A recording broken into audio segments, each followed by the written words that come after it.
Sr. Presidente, eu gostava em primeiro lugar de cumprimentar os novos corpos dirigentes da Associação Nacional de Municípios Portugueses e agradecer o vosso contributo neste processo e nesta reunião com a Comissão de Ambiente no âmbito da proposta de Lei 140.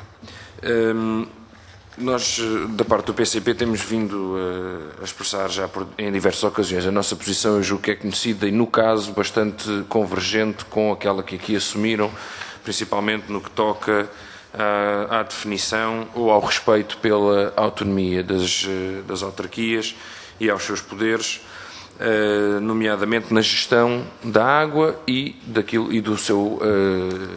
E na gestão económico-financeira também do recurso, da distribuição, do saneamento, enfim. Infelizmente, não de agora, mas sucessivos governos consideram exatamente o contrário e, portanto, ao contrário daquilo que aqui nos foi dito, que para a Associação Nacional de Municípios Portugueses a água é insuscetível de mercantilização, infelizmente não é esse o entendimento de sucessivos governos que têm produzido legislação precisamente no sentido inverso, ainda que de forma gradual, e de facto não tínhamos visto até agora desenlaces tão rápidos e medidas legislativas tão assumidas com rumo a esse objetivo. E aquilo que estamos a verificar com esta proposta de lei, apesar das preocupações que o PSD e o CDS aqui demonstram, com as perdas, com o serviço ao cidadão, com a transparência na fatura, enfim, na prática, nada disso é resolvido com esta proposta, a não ser a captura de uma receita dos municípios para afetar diretamente a um fornecedor. Em primeiro lugar, a própria dívida que existe na relação entre os municípios e os sistemas em alta carece de um apuramento. Porque eu não posso ter um sistema que, porque existe uma diretiva e uma lei que diz que tem que fazer uma tendencial recuperação de custos, eu não posso ter um sistema que investe sem ouvir e depois cobra para satisfazer o investimento que fez. Bem, quer dizer, é verdade que a lei diz que o investimento tem que ser recuperado.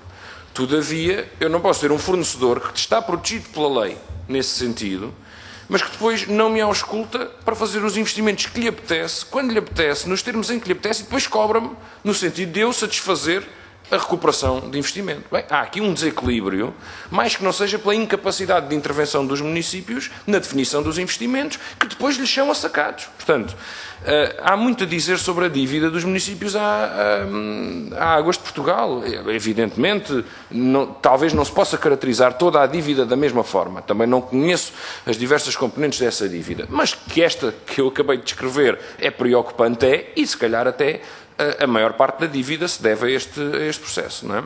Ou se deve a esta proteção legal daquele investimento. Se o investimento é necessário, eventualmente uma parte será. Se é ajustado, eventualmente uma parte será. Mas tudo o que não é também recai sobre as dívidas do município, não é?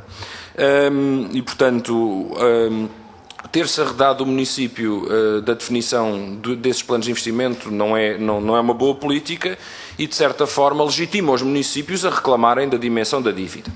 E da parte do PCP compreendemos inteiramente isso, até porque, quer dizer, não basta aqui o fornecedor dizer que a dívida é X, para a dívida corresponder exatamente àquele X, até porque a composição da dívida tem de ser ajustada entre as partes. Em segundo lugar, esta legislação faz uma coisa absolutamente extraordinária, que é, além da captura da receita dos municípios e da sua afetação diretamente a uma empresa, nós sabemos que uma parte importante dessas empresas e da holding serão privatizadas a curto prazo. Isso é assumido. Aliás, esperemos que assim não seja, daremos combate a isso, mas sabemos que é essa a intenção.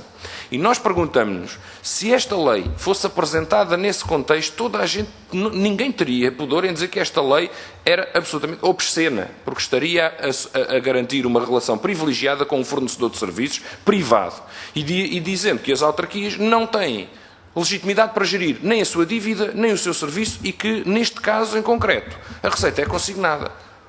Ora, a empresa ainda é pública. E, portanto, parece um pouco menos obsceno. Mas nós, sabendo qual é a estratégia para a empresa, eu julgo que podemos antecipar a obscenidade.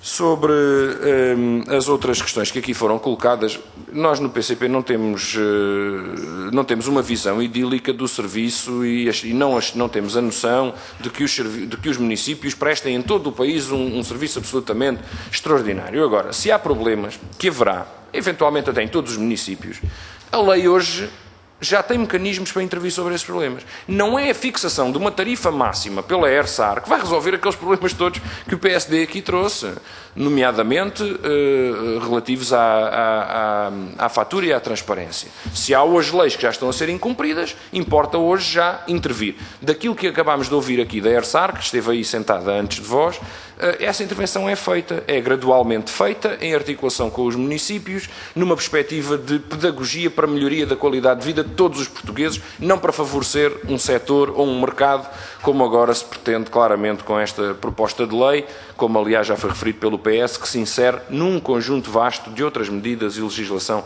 que está a ser produzida. Portanto, da nossa parte, evidentemente, sim, a água é um direito insuscetível de ser mercantilizado. Infelizmente não é a noção nem dos governos, nem da Organização Mundial de Comércio, que entende que a água pode ser uma mercadoria, enfim. Portanto, eu gostava de saber pelo que é que a trocam, tendo em conta que é absolutamente insubstituível. Ainda assim, a sede de lucro muitas vezes não respeita sequer as mais básicas necessidades do ser humano.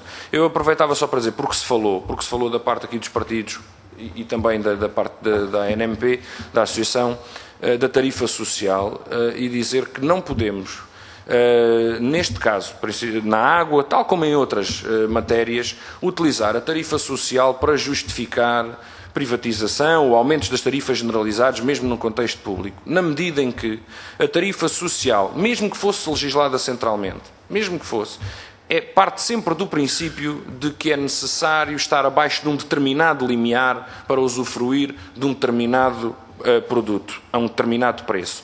E esse limiar, aquilo que temos visto nos últimos tempos, é que está sempre a baixar, sempre a abater, e que qualquer dia, hoje já vemos que é preciso para aceder a um conjunto de benefícios, nomeadamente estes das tarifas fiscais, passos sociais, tarifas sociais, passos sociais na eletricidade, nos transportes, é preciso ser absolutamente miserável para poder usufruir desses benefícios. Portanto, aquilo que entendemos é que o preço deve ser justo, que deve ser assegurada um volume de água mínimo a todos os portugueses para a sua saúde, higiene e para a sua subsistência, e, portanto, que estas fixações de tarifas mínimas que o PSD considera obscenas, por exemplo, nos combustíveis, são absolutamente incomportáveis e inaceitáveis. Fixar uma tarifa máxima nos combustíveis porque é uma intromissão no mercado. Mas para fazer o negócio da água já não tem nenhum valor em usar a tarifa mínima para aumentar os custos da água aos portugueses. Muito obrigado, Sr.